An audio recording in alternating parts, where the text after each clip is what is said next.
পাটকাঠি ব্যাপকভাবে রাস্তার দুপাশে বিস্তীর্ণ প্রান্তর জুড়ে এখন দেখবেন রাস্তার দুপাশে পেয়ে যাবেন আপনি পাটকাঠি। এবং এই পাটকাঠিকে একটা সময় কৃষকের অবশ্যম্ভাবী একটা দরকারি উপাদান হিসেবে ব্যবহার হতো, বিশেষ করে জ্বালানির জন্যে। আরও একটা জিনিস ছিল, এটাকে পানের বরজে ব্যবহার করা যেত, বাড়ির বেড়া তৈরি করা, ঘরের ছাউনিতে পাটকাঠির একসময় খুব ব্যবহার দেখা যেত। পাটকাঠিতে উচ্চ মাত্রায় সেলুলোজ থাকে এবং যে সেলুলোজগুলো হয়তো নিষ্কাশন করে নেওয়া যেতে পারে কোনো একটা প্রক্রিয়াতে, বিভিন্ন রকম রাসায়নিক প্রক্রিয়াতে, যা থেকে কিন্তু আমরা মাইক্রোক্রিস্টালাইন সেলুলোজ বলে একটা জিনিস তৈরি করতে পারি, যা থেকে কিন্তু আমরা ওষুধের একটা উপাদান, যে ক্যারিয়ার হিসেবে আমরা কিন্তু অ্যালোপ্যাথি ওষুধ যে ট্যাবলেট বা তৈরি হয় যেগুলো, তার একটা উপাদান হিসেবে এটাকে ব্যবহার করা যেতে পারে। অথবা মাইক্রোক্রিস্টালাইন সেলুলোজের আরও অসংখ্য দিগন্ত বিস্তৃত ব্যবহার আছে। তাছাড়া পাটকাঠিকে ঠিকমতো নির্দিষ্ট কন্ডিশনে জ্বালিয়ে থেকে অ্যাক্টিভেটেড কার্বন তৈরি করা যায়। অ্যাক্টিভেটেড কার্বন অনেকের অজস্র ব্যবহার আছে।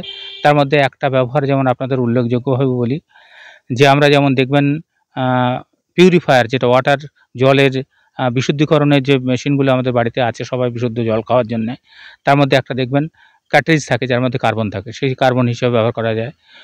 অশোধিত যেসব জায়গায় অনেক সময় দূষিত জল, সেসব জল সেগুলো বিশুদ্ধকরণের জন্যে পাটকাঠির কার্বন ব্যবহার করা যায়।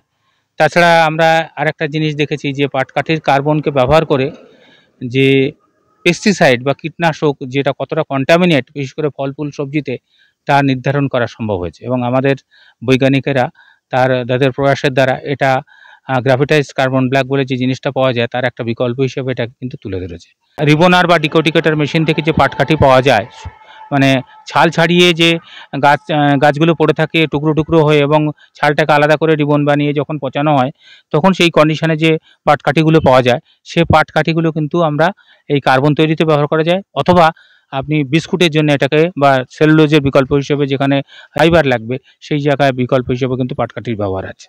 পাটকাঠিকে গুঁড়ো করে পার্টিকেল বোর্ড তৈরি করা হয় এবং পার্টিকেল বোর্ডকে আমরা বাড়িতে যেমন কৃত্রিম ছাদ বা ফল সিলিং বলি, সেরকম ফল সিলিং করতে এটাকে যদি ল্যামিনেট করে নেওয়া যায় ভালো মতো, তাহলে যে গ্রাস বোর্ডগুলো হয় তার বিকল্প হিসেবে অনেক জায়গায় আমরা ইম্পোর্টেড মেটেরিয়াল ব্যবহার করি, সে ঘাস বোর্ডের বিকল্প হিসেবে এটাকে টেবিল, চেয়ার, পার্টিশন কভার, সেগুলো ব্যবহার করা যায়। পাটকাঠিকে এটা থেকে আমরা আর একটা প্যাকেজিং বক্স, সেরকম কিন্তু আমাদের বৈজ্ঞানিকেরা তৈরি করেছে।